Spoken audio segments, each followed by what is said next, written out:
What is symbolism? Well, it's a language of its own. It's forms, shapes, colours. It's an expression of something that is everywhere. Language in the written form is symbolism. So in the Greek language you have the alpha, the beginning, and the last letter is the omega, the end. So the alpha and the omega. And when Jesus said, I am the alpha and the omega, he's saying I am the beginning and the end. So he's speaking symbolically. So it's symbolic speech. Now if the symbolic speech isn't understood by the person retracting it, then that person is observing the occult because it is hidden from them. So, however, somebody who has raised consciousness is able to decipher basic symbolism, and it is a language of its own. And then of course you have your own internal dialogue symbolism, which pertains to you, the individual, because you have an individual story which is specific to you. So what you receive within pertains to you, the individual, and not anyone else. But some of the symbols that you see within have a common theme which will link up with others. Now, you might have noticed that the occult is becoming more obvious. Is it because you are tuning in with it? Is it because your consciousness is raising? Or is it because they're getting really brave now and just saying it how it is? Like, this is the age of Aquarius, and this is the age of revelation, the revealing. So things are being revealed, but they can only be revealed internally to those people that have eyes to see and ears to hear. So that is the way of the occult. So what decides whether you can see or hear? Consciousness. One person will watch a film and see a story, but in a limited, in a lowly and little fashion.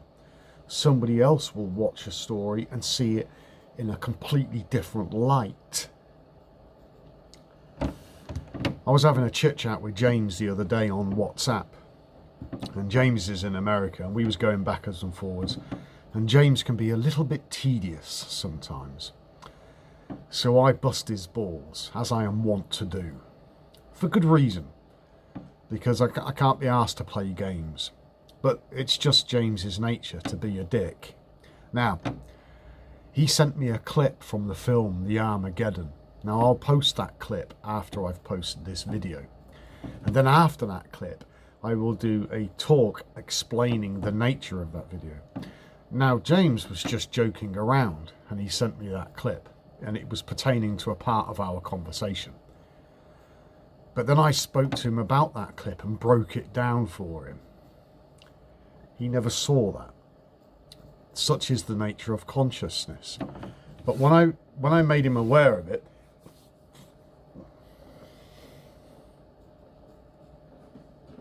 his lights went on and he could see.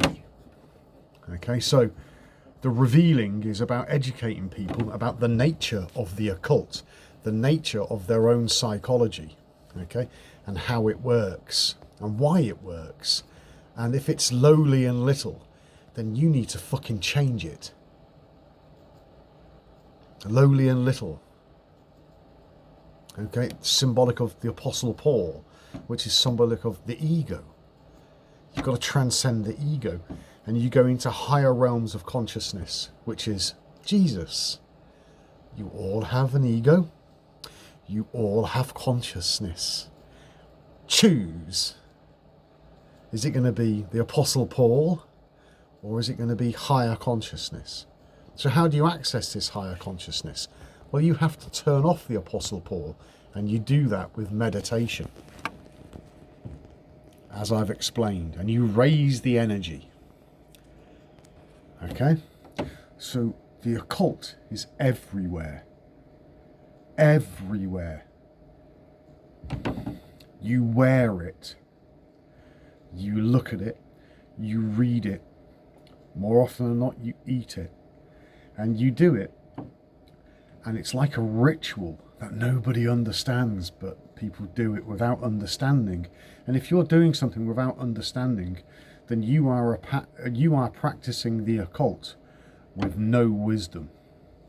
That's not a good place to be. Now, some of you might be wondering why I am wearing a red tie with a polo shirt, no less.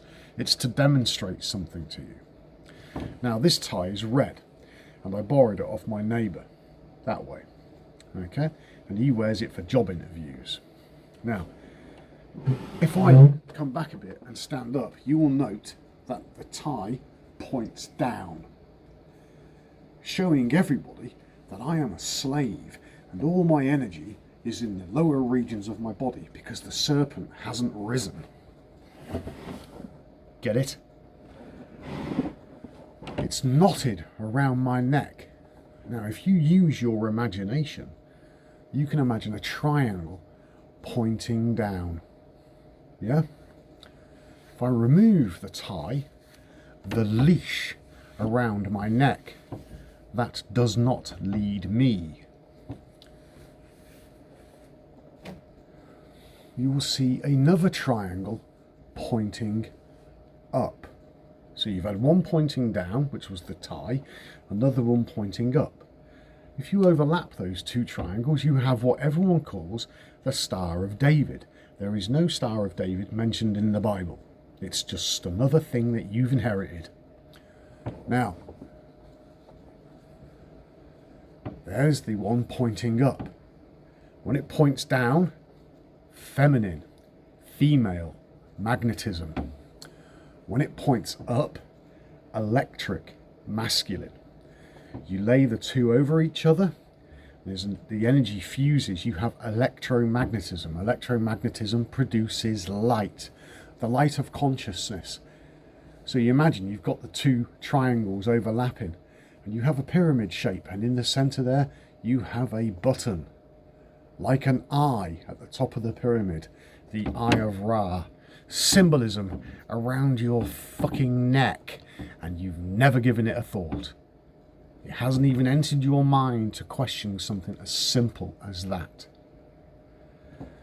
So when I say it's everywhere, I mean literally everywhere. But it's out there.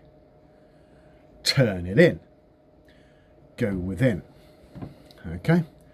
So your five senses, get rid of that one, five senses, you repent.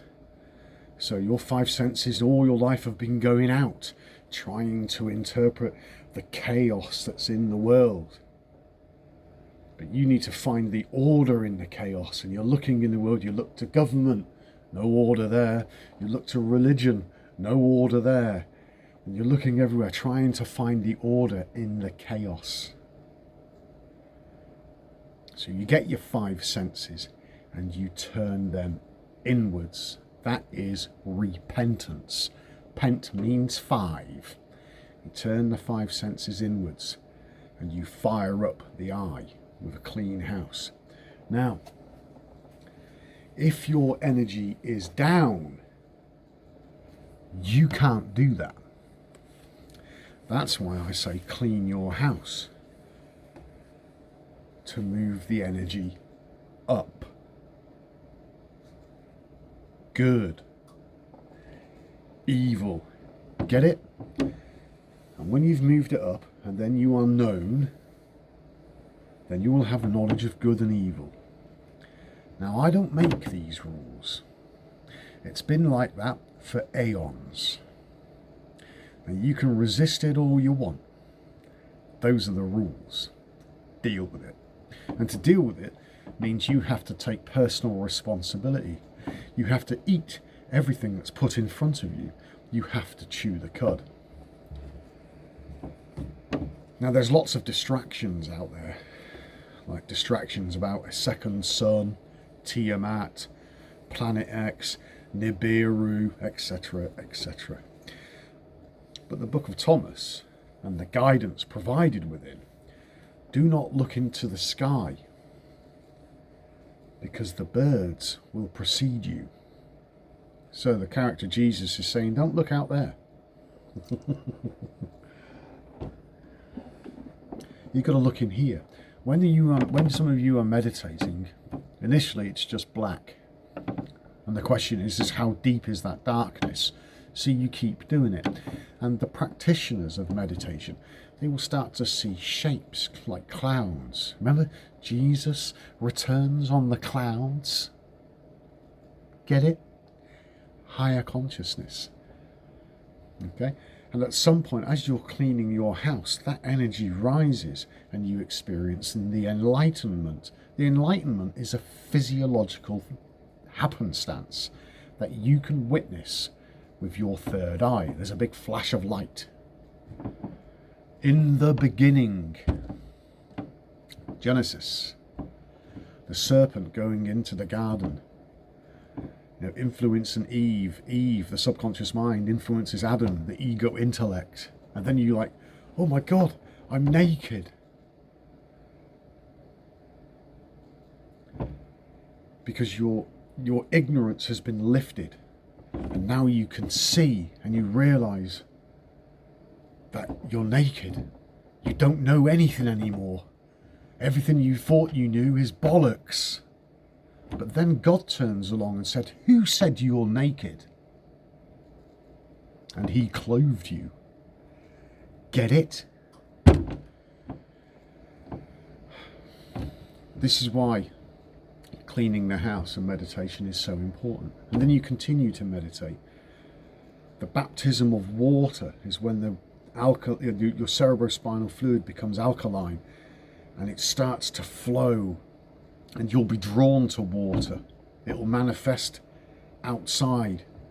You'll want to be near water and things like that. Also, I used to go swimming in rivers, and it's kind of crazy. And you like wonder, why am I doing this? But you enjoy it.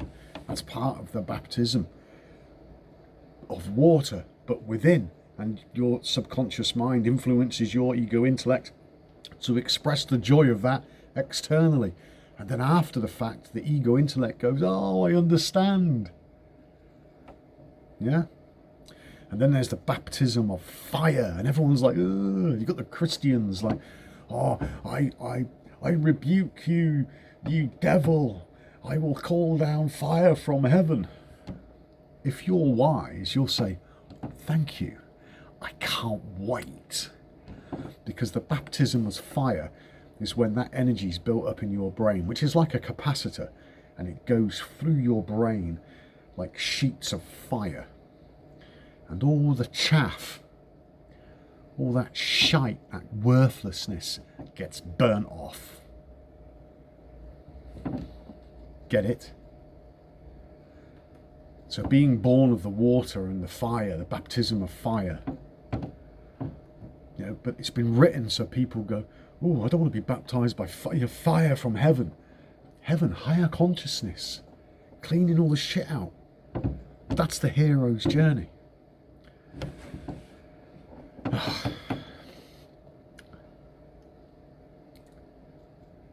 Symbolism expresses itself in so many ways. Like Room 101.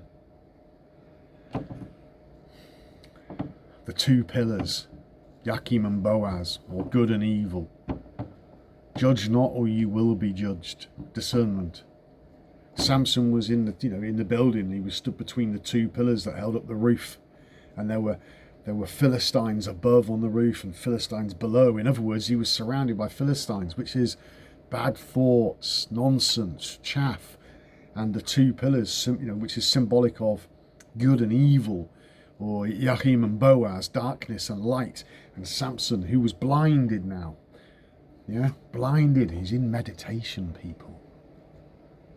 Okay? And God gave him one wish.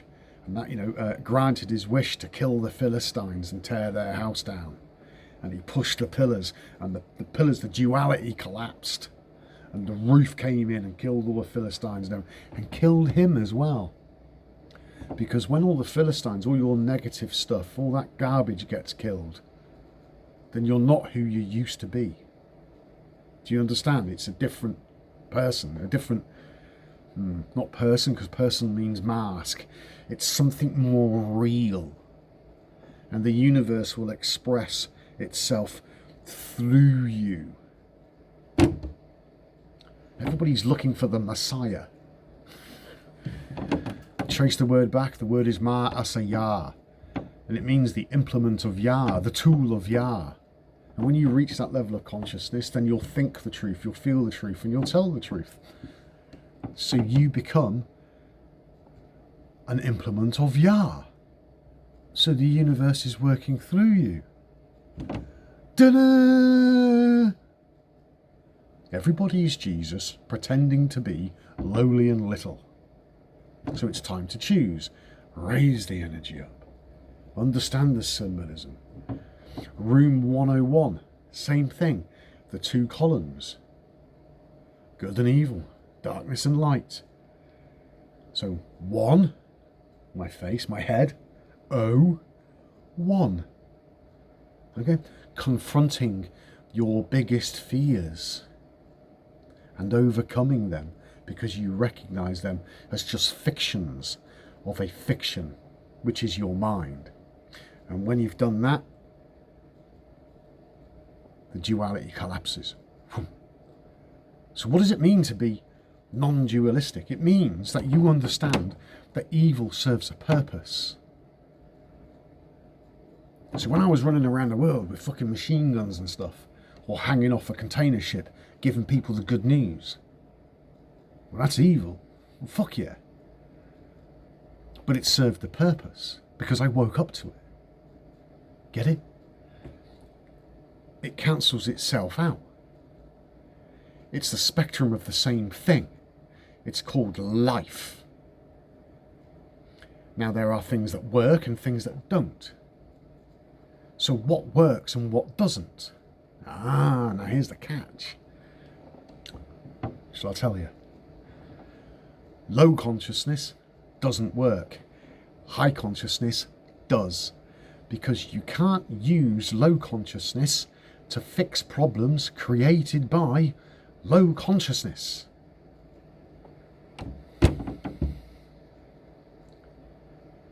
You can't.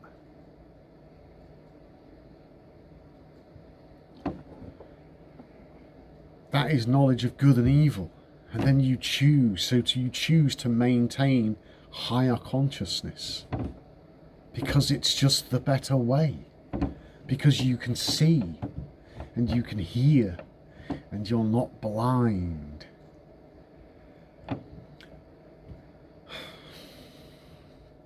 You need to question everything. So if you're looking at something like the Eye of Ra, and you're studying it, or the Eye of Horus, or the Eye of Provenance, or whatever you want to call it, and your mind is telling you it's evil, that's something that you have inherited. So how do you get behind that? Find out for yourself. Investigate it yourself. Now you can read as many books as you want. Or you can go the easy route and do room 101. You can confront all your fears and wash all that shit away. You can clean your house. Room 101, of course, is meditation. You know, doing this. The two pillars, they're not upright, they're falling apart. It's not evil, it's a message, it's a language, it's symbolic. You know, so when people are watching, well, what was that one I saw? Weekend. No, Danny, it's weekend. Really? Pay attention to phonetics. Yeah, but it's written. Weekend. Yeah, but how do you say it? Weekend? Weekend? Who designed it? What does it mean? What's been weakened? Ask simple questions and look for the answers yourself. Then you will be in charge of this. All right? Now, there are other people out there that can help you do this, and you can look at all this stuff, but turn it inwards. On one of his concerts, it flashed up, Satan. Oh, he's a devil worshipper. No. A lot of these concerts are played in stadiums, and the stadiums are even shaped like an eye. Has that not occurred to you? And all these people are in there jumping up and down to the music and happy, and which is fine. But they're all in a low state of consciousness. And then a big sign says, for a couple, half a second, Satan. It's telling them, but they don't see it. Oh yeah, they worship it even more. They are worshipping their own lowly and little consciousness, which will be wiped out. Because this can't go on any longer. This has to end. Everything must go. That's the great reset. And it starts in here. And when the time comes, it will go out there. And I'm not talking about mankind's reset.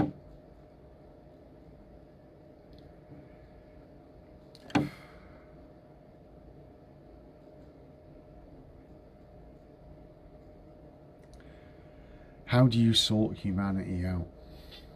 How do you sort the sheep from the goats? How do you sort the wheat from the tares or the chaff? How do you do that? It's consciousness does it.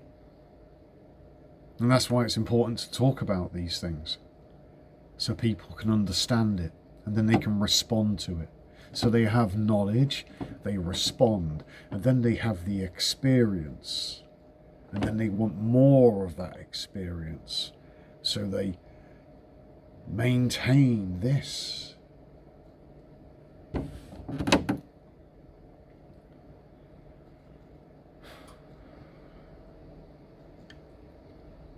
And unfortunately, the people that should be teaching humanity has chosen to hide these things from humanity. That's now why it's been revealed by many others, not just myself, but we all reveal bits of it in our own way.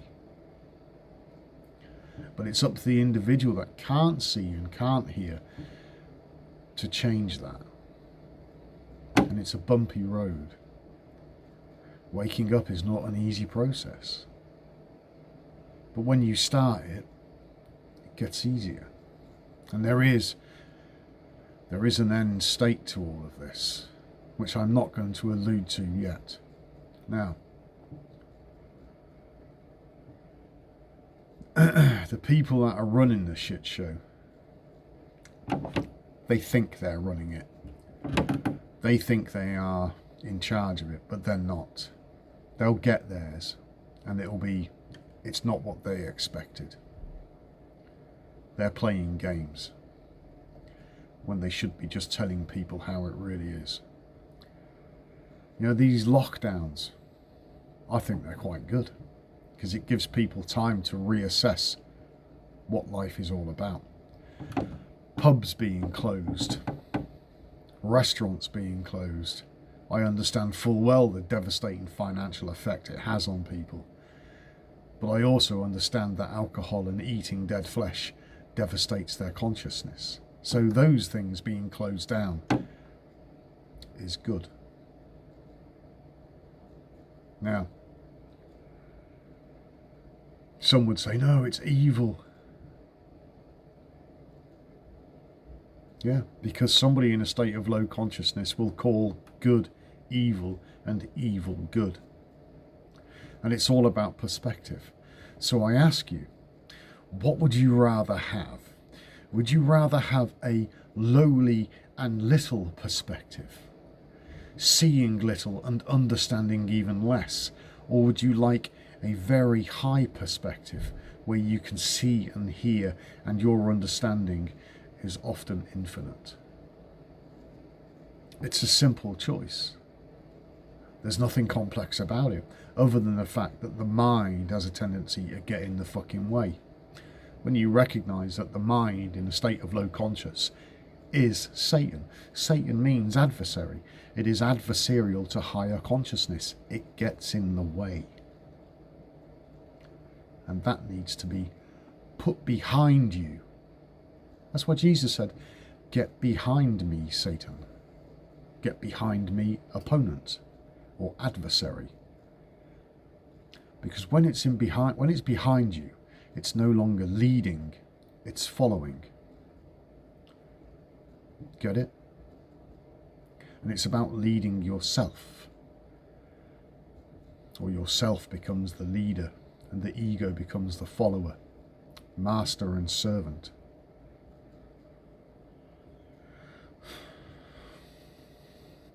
Because if you don't raise the energy and you don't start this journey, then the master, which is in everybody, will destroy the puppet.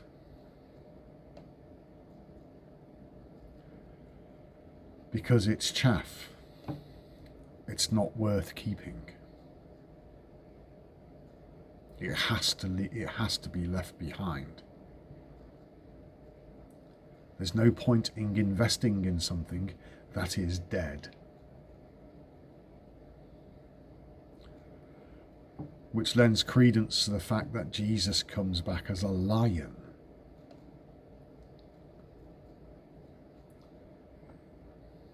He rode into Jerusalem on a lowly and little donkey.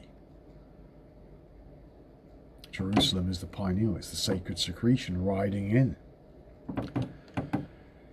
But he returns on a war horse with a sword, a double-edged sword, speaking the truth. And the white horse, the hippocampus, memory remembers. Fully realized. Get it? And that's what these things are all about. So, symbolism. There's nothing to fear but fear itself. And Jesus was an occultist. I bet you've never even considered that. Most people wouldn't, because they've never read the book. Ignorance is not bliss. It's just fucking ignorant.